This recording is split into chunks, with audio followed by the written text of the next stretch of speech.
Gente, um grande prazer estar aqui com você que está me assistindo. Vamos dar continuidade à análise dos grifos comentados dessa obra aqui de Friedrich Nietzsche, Genealogia da Moral. Né? Ele continua aqui, né? Certo é quando menos que sub hoc signo, ou seja, sob este signo, com sua vingança e sua transvaloração de valores, Israel até agora sempre triunfou sobre todos os outros ideais, sobre todos os ideais mais nobres. Né? Então ele coloca, né, que, recapitulando aqui, né, que nós não conseguimos enxergar essa realidade toda da história de um povo que era escravo e que hoje é elite, né, dominante. Por quê? Por que não compreendemos? Não tem olhos para algo que necessitou 2000 anos para alcançar a vitória? Né? Não é de admirar, tudo que é longo é difícil de ver inteiro. Né? Essa é a visão dele. Na verdade, essa é o resumo da história que dá origem aí para a moral que nós vivemos. É uma moral que, na visão dele, é incutida propositadamente por uma determinada etnia para que nós não possamos jamais competir de igual para igual verdadeiramente, partirmos de morais diferentes, né? E naturalmente isso favorece aí quem tem uma moral que permita que você enxergue, por exemplo, o dinheiro como amor, que você permita enxergar o egoísmo como algo positivo. Né? E enquanto isso, a sociedade ocidental está se diluindo em valores que não permitem esse tipo de coisa, que vem isso como pecado. Toda a visão nietzschiana que eu estou pondo aqui. Okay? Aqui ele continua: o povo venceu, ou os escravos, ou a plebe, ou o rebanho, ou como quiser chamá-lo. Se isso aconteceu graças aos judeus, muito bem. Os senhores foram abolidos, a moral do homem comum venceu. Essa vitória pode ser tomada como um envenenamento do sangue. Ela misturou entre si as raças. A redenção do gênero humano, do jugo dos senhores, está bem encaminhada. Tudo se judaiza, cristianiza, pleibeiza, né, visivelmente. Né? Ele está certo, não podemos negar que em alguns pontos ele acaba acertando.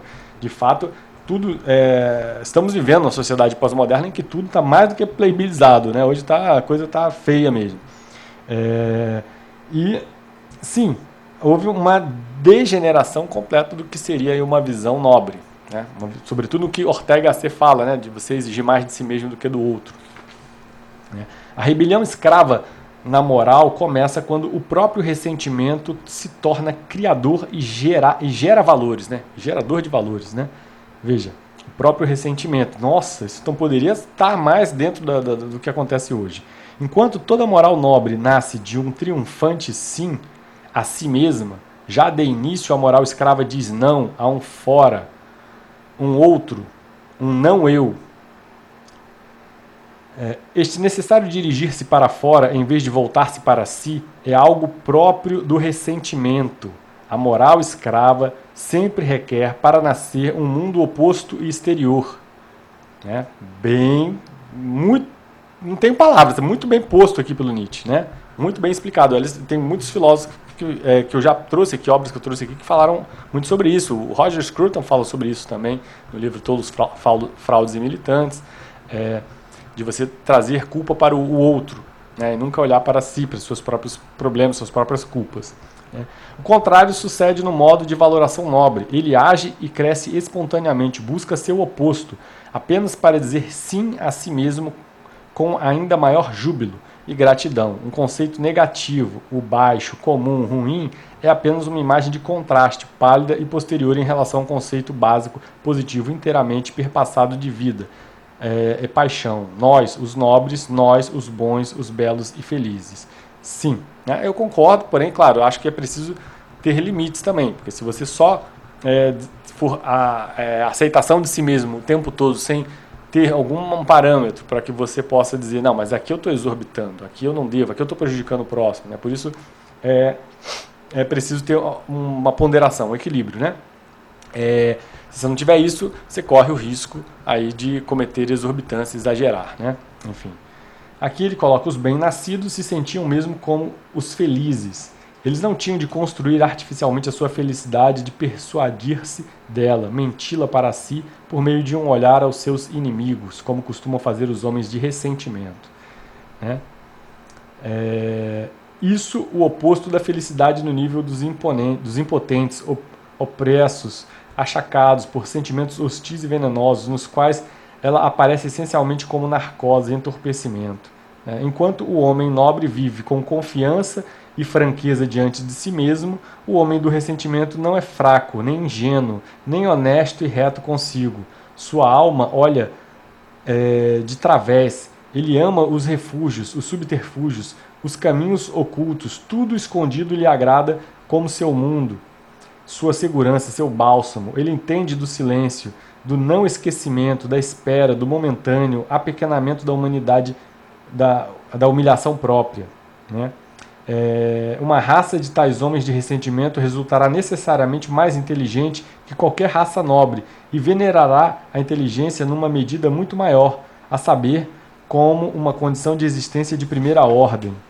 Né? Porque, veja que interessante aqui, né? Ele coloca que todo esse pensamento da moral escrava, ela nasce, sobretudo, de uma visão de ressentimento.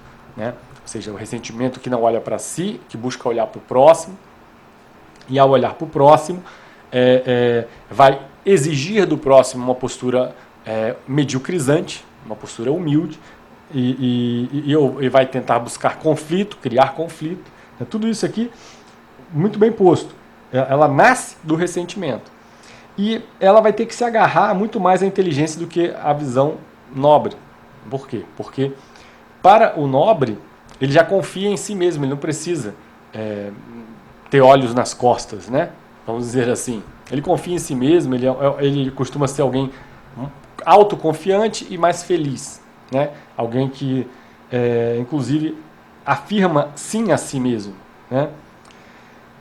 Já o sacerdote ressentido, né? Ele é alguém que se sente injustiçado, eternamente injustiçado, é alguém que se sente humilhado, e por isso exorta a auto-humilhação para todos, né? E é alguém que foge de si mesmo, vive de subterfúgios. Né? Se você ler, por exemplo, a Revolta de Atlas, da Ayn Rand, né? Você vai ver como aquelas pessoas ali que são os saqueadores, né? Usados na obra, né? Ela se refere aos saqueadores. Eles são exatamente esse estereótipo aqui de homem ressentido que só conversa por meio de subterfúgios, de fala indireta, nunca fala diretamente. Né? Exatamente aqui como Nietzsche. Né? A Ayn Rand bebe muito do Nietzsche. Né? Tá aqui. Exatamente assim que aqueles personagens falam. Né? E está aqui, uma raça de tais homens precisam mais da inteligência do que o nobre. Por quê? Porque é a única arma que eles têm. Veja, estamos falando de um povo que foi por séculos e séculos e séculos escravizado. Né? Então a arma que eles tinham, a única arma que eles tinham, eles estavam escravizados, a única arma que eles tinham era a inteligência. E nesse sentido não há como negar que merece um grande elogio, né? Um povo conseguir dar a volta dessa forma, né? Usando inclusive um dos instrumentos que, na minha opinião, são mais valiosos ao homem, que é a inteligência. Sim, nesse sentido são elogiáveis, no sentido da estratégia usada, mas tudo bem que era a única possível, mas é uma estratégia terrível para a humanidade, né? Eu vou fazer a humanidade toda definhar nesse sentido, se transformar em histérica, rancorosa uns com os outros. A gente está vendo isso nos dias de hoje, né? Nesse sentido, aí sim eu acho que é criticável. E aqui ele continua, né? Aquela exaltada impulsividade na cólera, no amor, na veneração, gratidão, vingança, na qual se tem reconhecido os homens nobres de todos os tempos, mesmo o ressentimento do homem nobre, quando nele aparece, se consome e se exaure numa reação imediata, por isso não envenena. Sim, aí ele fala sobre a característica do homem nobre, que quando é afetado por um ressentimento, esse ressentimento se dissipa rapidamente. Né? Ao passo que no sacerdote, acostumado a ruminar a sua humilhação, esse ressentimento não se dissipa facilmente, não. Ele vai guardando e vai usando a inteligência para tentar subverter a humanidade. Essa é a ideia aqui nietzschiana. O autêntico amor aos inimigos, quanta reverência aos inimigos não tem um homem nobre? De tal reverência é já uma ponte para o amor. Ele reclama para si seu inimigo como uma distinção. Ele não suporta inimigo que não aquele no qual nada existe a desprezar e muito a venerar. Em contrapartida, imaginemos o inimigo tal como o concebe o homem de ressentimento. E precisamente nisso está seu feito, sua criação. Ele concebeu o inimigo mal, o mal, e isto como conceito básico, a partir do qual também elabora, como imagem equivalente, um bom, ele mesmo. Ou seja, enquanto aqui, né, na moral nobre, a busca por o inimigo se dá numa direção aquele que nada existe a desprezar. Geralmente você busca um inimigo que você respeita, né? Na visão invertida da moral escrava, o sacerdote de ressentimento ele vai criar a noção de mal, né? E vai apontar na direção do que seria o bom, né? Ou seja, justamente do homem nobre que está mais preocupado consigo próprio, ou seja, que é um egoísta, né? E que não está interferindo na vida dos outros, mas está fazendo o melhor por si mesmo, né? E aí é nesse sentido que o homem de ressentimento vai virar e vai dizer: esse é o inimigo, né? E aqui continua: o nobre, de dentro de si concebe a noção básica de bom. Ou seja, o nobre busca esse conceito de bom dentro de si próprio.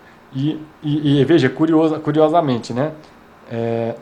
Aqui, dentro de si mesmo, concebe a noção básica de bom. A partir dela, cria para si uma representação de ruim, né? Então, ele cria o bom a partir de dentro de si, e o que é ruim é a sua própria negação, né? Sua própria negação. Ou seja, a plebe que não cuida melhor de si própria, vamos botar assim, né? Da visão nobre. Quem é propriamente mal no sentido da moral do ressentimento, né? A resposta, como todo o rigor, precisamente o bom da outra moral, né? Então, quem é mal no sentido da moral do ressentimento, né?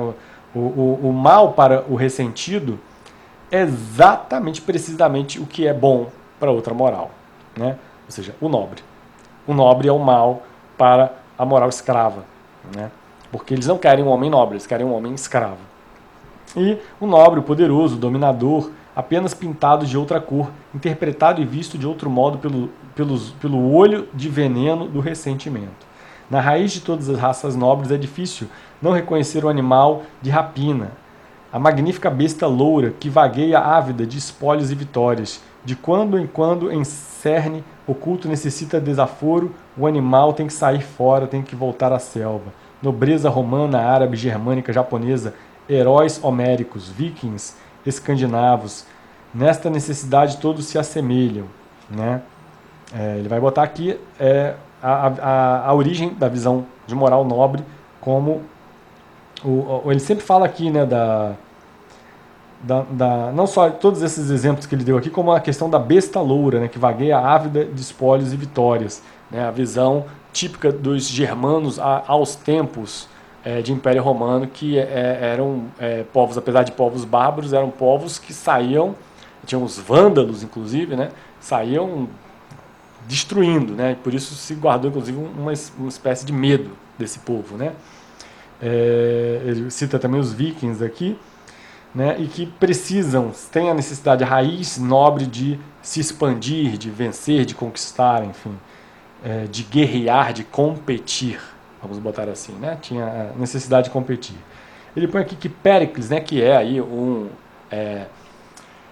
dos principais pensadores da visão democrática, à época dele, né, a democracia em sua origem grega, né, diz a seus atenienses, naquela famosa oração fúnebre, que em toda terra e em todo mar a nossa audácia abriu caminho, erguendo para si monumentos imperecíveis no bem e no mal, né? Sim, então é uma visão, não deixa de ser uma visão, e aí eu carrego um tom crítico para essa visão nietzschiana, que diz respeito a uma visão imperialista, né?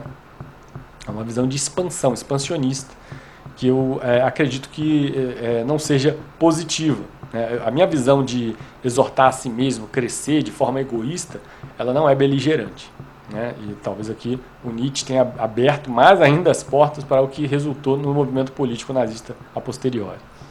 Péricles destaca elogiosamente a despreocupação dos atenienses, sua indiferença e seu desprezo por segurança, corpo, vida, bem-estar, sua terrível jovialidade e intensidade do prazer no destruir, nas volúpias da vitória e da crueldade. Para aqueles que sofriam com isso, tudo se juntava na imagem do bárbaro, do inimigo mau, como o godo, o vândalo, exatamente aqueles povos germanos, né? A profunda, gélida desconfiança que o alemão desperta quando alcança o poder.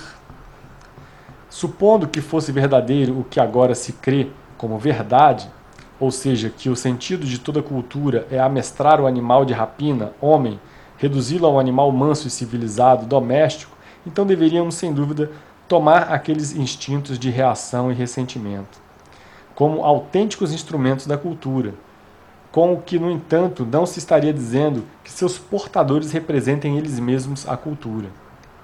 Os portadores do instinto, dos instintos depressores e sedentos de desforra, os descendentes de toda a escravatura europeia e não europeia, de toda a população pré-ariana especialmente, eles representam o retrocesso da humanidade. Esses instrumentos da cultura são uma vergonha para o homem e, na verdade, uma acusação, um argumento contrário à cultura. Então, veja, ele está colocando aqui que essa tomada de posse da cultura por parte dessa mentalidade judaica, né, que provém do ressentimento, é um retrocesso para a humanidade. Né? Na verdade, na visão nietzschiana, é um retrocesso para a humanidade. De um homem que justifique o homem, de um acaso feliz do homem, complementar e redentor, em virtude do qual possamos manter a fé no homem. Pois assim é o apequenamento, o nivelamento do homem europeu encerra nosso grande perigo, pois esta visão cansa. Hoje nada vemos que queira tornar-se maior. Pressentimos que tudo descende, torna-se mais ralo, mais plácido, prudente, manso, indiferente, medíocre, chinês, cristão. Não há dúvida, o homem se torna cada vez melhor, entre aspas, né? Ou seja, ele quer dizer que, exatamente que essa mediocrização dentro da visão da moral escrava é melhor. Né? O homem vai se tornando melhor, mais puro, né? Mais ascético. Né? E precisamente nisso está o destino fatal da Europa. Junto com o temor do homem, perdemos também o amor a ele, a reverência por ele, a esperança em torno dele e mesmo a vontade de que ele exista. Né? A visão do homem agora cansa. O que é hoje o niilismo, se não isto? Olha a definição dele de niilismo, né? Aquilo que eu já tinha falado no vídeo anterior. Estamos cansados do homem.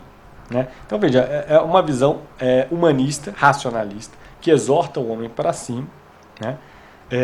Temos nossas críticas, já ponderei aqui, né, momentos anteriores, todos os pontos críticos, que perigos que derivam dessa filosofia, porém devemos reconhecer que em grande medida ela está certa. Né? Sobretudo, é para você que entende hoje que a humanidade padece de valores que jogam o homem para cima, que ame mais a si mesmo, que tome iniciativa, né? que valorize o esforço e o risco e a competição, e não apenas resultados, que valorize apenas, que reclame direitos dos quais ele não fez nada para merecer, né? Enfim, e que se ressinta do outro que está ascendendo, procurando fazer alguma coisa por si mesmo, né? E chame esse outro de egoísta. Né? Enfim, nesse sentido, eu acho que o Nietzsche está muito atual. Né? E aqui ele vai botar: o povo duplica a ação na verdade quando vê o corisco relampejar. Põe o mesmo acontecimento como causa e depois como seu efeito. Os cientistas não fazem outra coisa quando dizem que a força movimenta. Toda nossa ciência se encontra sob sedução da linguagem. Se os oprimidos, pisoteados, ultrajados exortam uns aos outros, dizendo, com a vingança, astúcia da impotência, sejamos outra coisa que não os maus, sejamos bons. E bom é todo, agora é tudo sem aspas, tá? E bom é todo aquele que não ultraja, que ninguém fere, que não ataca, que não acerta contas, que remete a Deus a vingança, que se mantém na sombra como nós, que foge de toda maldade e exige pouco da vida como nós, os pacientes humildes e justos. Sim, mas estava tudo entre aspas, né? Que ele quis dizer, na verdade. Então, ele estava se referindo sim à moral escrava ainda, quando ele fala bom aqui. Né? Isto não significa ouvido friamente, sem prevenção, nada mais que, entre aspas, nós, fracos, somos realmente fracos. Convém que não façamos nada para o qual não somos fortes o bastante. É a tradução dele para o que foi dito antes. Né? Então, veja que é interessante, né? Antes ele fala aquilo que hoje é dito para o homem, né? Sejamos outra coisa que não mal, sejamos bons. E bom é todo aquele que não ultraja, que não fere ninguém, que não ataca, que não acerta contas, que remete a Deus a vingança, que se mantém na sombra como nós, que foge de toda maldade e exige pouco da vida como nós, os pacientes, humildes e justos. Ele vai botar no mesmo balaio conceitos que, na minha visão, alguns ferem a ética e outros não. Tá? Por isso que eu digo que acaba sendo uma filosofia perigosa. Né? Quando ele coloca aqui a moral escrava, criticando a moral escrava, claro, né? No que diz respeito a sejamos outras coisas que não, o homem todo aquele que não ultraja, que não fere ninguém, por exemplo, que não ataca. Né? Na visão nietzschiana, isso seria bom. Atacar, ferir, se expandir, como ele exorta para que seja feito com relação ao Império Germânico, né? E por isso ele valoriza aí os vândalos, né, os germanos, toda a moral nobre no sentido de conquistas, a beligerância, inclusive desde a Grécia, como ele cita aqui no Péricles, né? Enfim, na minha visão isso é mal, é uma visão de império, né? Uma visão mal. O Johann Razoni, A Virtude do Nacionalismo, vai tratar muito desse assunto. Veja, ele é um judeu, né? Que coisa. Mas o Nietzsche também é. Né? Então o Johann Razoni vai estar contrapondo isso, mostrando justamente que essa visão expansionista e beligerante, ela é deletéria para a humanidade. Eu concordo, tendo a concordar. Não gosto de guerra, não acho bom que as pessoas saiam por aí brigando, matando umas às outras. Não acho que isso seja nobre. Né? Nesse sentido, acho que a moral cristã cai bem, muito bem, né? Para tentar evitar isso. Agora, por outro lado, no sentido do que ele põe aqui, né? Se manter nas sombras, fugir de toda a maldade, exigir pouco da vida, né? E ser humilde, justos, enfim, se mediocrizar. Né? Nesse sentido, eu vou concordar com Nietzsche, acho que sim.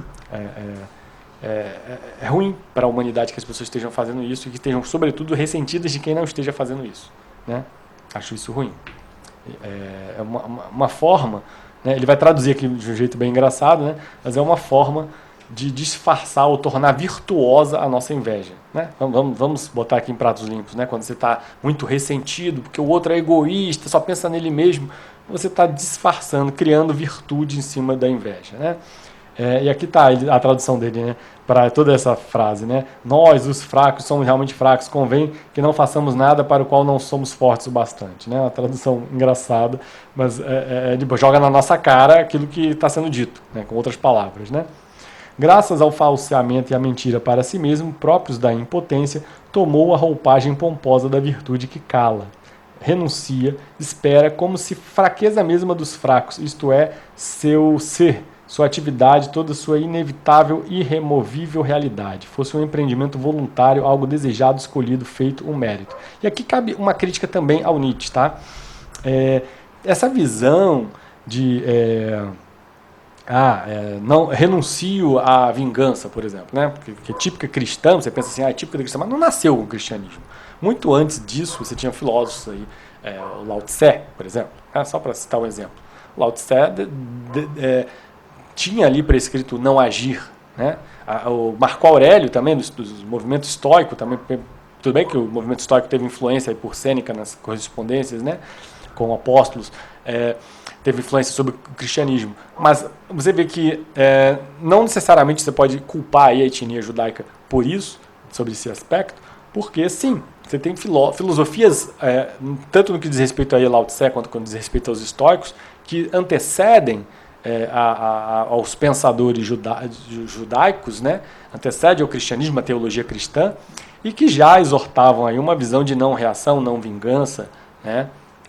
Então, acho que é uma forçação de barra do Nietzsche em querer criar aí um apontamento crítico em direção a uma etnia, nesse sentido. Tá? Nesse sentido, acho que é criticável.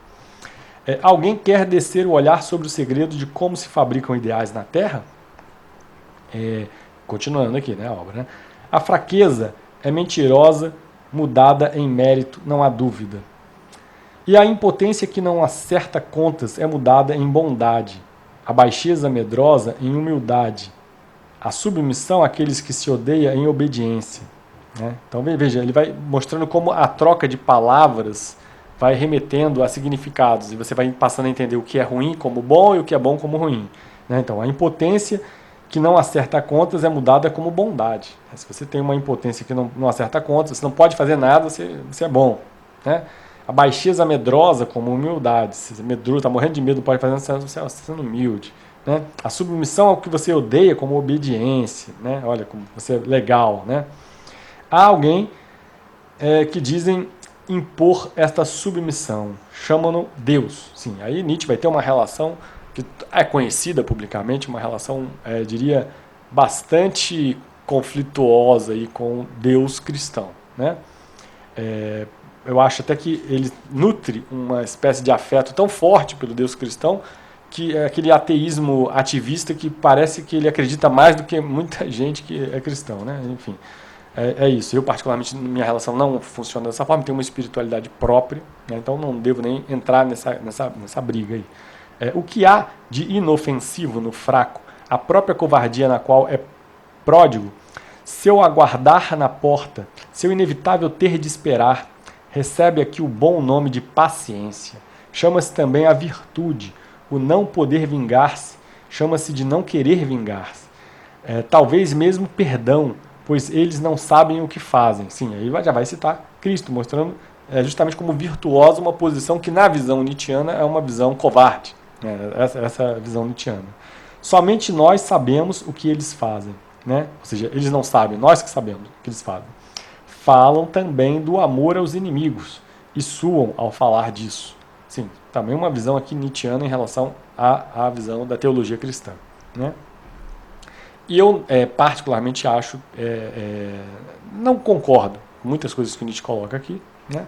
Acho que ele tem um lado muito saudável na teologia cristã, sempre falei isso no meu canal, tem um lado muito saudável. Não sou propriamente um cristão, o que não significa que eu não reconheça bons valores aonde quer que eu os veja. Assim como reconheço bons valores aqui no Nietzsche, né? Não interessa onde eu veja boas ideias, eu sempre reconhecerei, né? Então, nesse sentido em particular, essa rixa que o Nietzsche nutre aqui com o cristianismo de forma não propriamente direcionada àquilo que o cristianismo poderia melhorar ou ter algum ponto crítico, mas geral, né, ele praticamente detona com toda a teologia cristã. Nada se aproveita da teologia cristã, ela é uma conspiração judaica, né, na visão nietzschiana. Eu já acho que é um exagero, né? Ele continua, agora me dão a entender que não apenas são melhores que os poderosos, os senhores de terra cujo escarro tem de lamber, não por temor, de modo algum por temor, e sim porque Deus ordena que seja honrada a autoridade. Né? Somente agora escuto o que eles tanto diziam. Nós, bons, nós somos os justos. O que eles pretendem não chamam acerto de contas, mas triunfo da justiça. O que eles odeiam não é o seu inimigo, não, eles odeiam a injustiça, a falta de Deus. O que eles creem e esperam não é a esperança de vingança, a doce embriaguez da vingança. Sim, então ele vai colocar como toda essa visão, vamos botar assim, passivo-agressiva, na visão nietzschiana, a visão cristã é uma visão passivo-agressiva. Na verdade, esconde, né, escamoteia aí uma necessidade, uma compulsão por vingança, de ocupar as melhores posições por parte dos judeus, nos melhores cargos, nos melhores prêmios, enfim, é isso que o Nietzsche coloca aqui. Né? Então ele coloca aqui, fé em que, amor em que, esperança de que, esses fracos também eles desejam ser os fortes algum dia, não há dúvida. Também o seu reino deverá vir algum dia. Né? Tomás de Aquino, o grande mestre santo, né? Diz ele, suave como um cordeiro. E aí vem latim, né? Mas aí eu vou traduzir aqui, já vem traduzido, né? Os abençoados no reino dos céus verão as penas dos danados, para que sua beatitude lhes dê maior satisfação. Veja, realmente, né, o Nietzsche pegou um ponto aqui, parece um ponto infeliz aqui do Tomás de Aquino, né? Então vamos reconhecer ele. Depois ele vai pegar Tertuliano logo em seguida aqui, né? Não é? Tertuliano? Acho que é Tertuliano, depois eu vou ver aqui. Pois é.